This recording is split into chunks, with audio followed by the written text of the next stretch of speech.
रूस के ताजा हमलों ने एक बार फिर यूक्रेन के कई शहरों को हिलाकर रख दिया है। रूस की तरफ से यूक्रेन के कई इलाकों में मिसाइल, ड्रोन और ग्लाइडेड बमों से भीषण तबाही मचाई गई।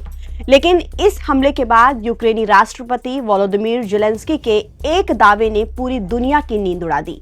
यूक्रेन के राष्ट्रपति वोलोदिमीर ज़ेलेंस्की का दावा है कि रूस ने यूक्रेन पर हमले में उत्तर कोरिया की बैलिस्टिक मिसाइलों का इस्तेमाल किया, जिसने यूक्रेन की धरती पर कहर ढा दिया। यूक्रेनी अधिकारियों के मुताबिक इन हमलों में कम से कम 12 लोगों की मौत हुई और कई लोग घायल हो गए। कई इमारतें जमींदोज हो गई। यूक्रेनी राष्ट्रपति ज़ेलेंस्की ने इससे पहले मंगलवार को कहा था कि मॉस्को को अपने सहयोगी प्योंगयांग से लगातार बैलिस्टिक मिसाइलें और सैनिक मिल रहे हैं। ज़ेलेंस्की का आरोप है कि पैट्रियट एयर डिफेंस की कमी का फायदा उठाकर मॉस्को इस जंग को और भी ज्यादा खतरनाक मोड़ पर ले जा रहा है। यूक्रेन पर हुआ यह हमला कितना भीषण था, इसका अंदाजा इसी बात से लगाया जा सकता है कि कई इलाके पल भर में मलबे में तब्दील हो गए हैं।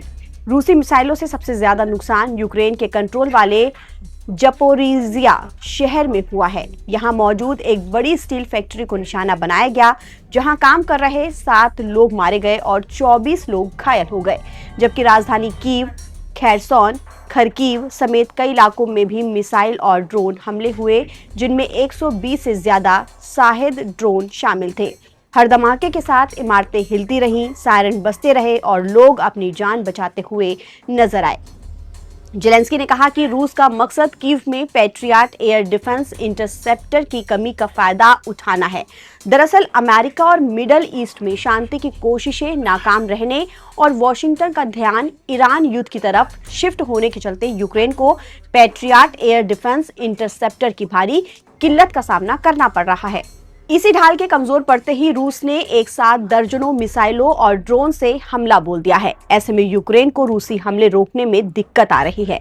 यूक्रेनी राष्ट्रपति ज़ेलेंस्की ने सोशल मीडिया पर अपने बयान में कहा कि रूस बैलिस्टिक मिसाइलों का उत्पादन बढ़ाने, उत्तर कोरियाई उपकरण लाना, सेना को लामबंद करने जैसे कदम उठा रहा है। ये सब दिखाता है कि मॉस्को शांति के लिए नहीं बल्कि युद्ध को आगे बढ़ाने की तैयारी कर रहा है। ये कदम रूसी प्रेसिडेंट पुतिन के इरादों को साफ दिखाता है।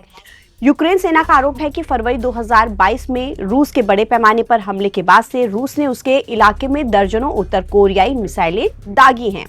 अभी हाल ही में यूक्रेनी राष्ट्रपति ने दावा किया था कि रूसी सेना के साथ लड़ने के लिए 50,000 तक उत्तर कोरियाई सैनिकों को भेजा जा रहा है। अगस्त 2024 में भी यूक्रेनी सैनिकों के सीमा पार घुसपैठ करने के बाद पश्चिमी रूस के कुर्स्क इलाके से उन्हें खदेड़ने में रूस की मदद के लिए 11,000 उत्तर कोरियाई सैनिकों को तैनात किया गया था। वहां हुई लड़ाई में सिर्फ 3 महीनों में उत्तर कोरियाई सैनिकों को 40% का नुकसान उठाना पड़ा था। यूक्रेन में बसते एयर रेड सायरन सिर्फ एक शहर की तबाही की कहानी नहीं बयां कर रहे हैं, बल्कि ये इस बात का भी संकेत है कि रूस यूक्रेन युद्ध अब एक वैश्विक संघर्ष का रूप लेता जा रहा है।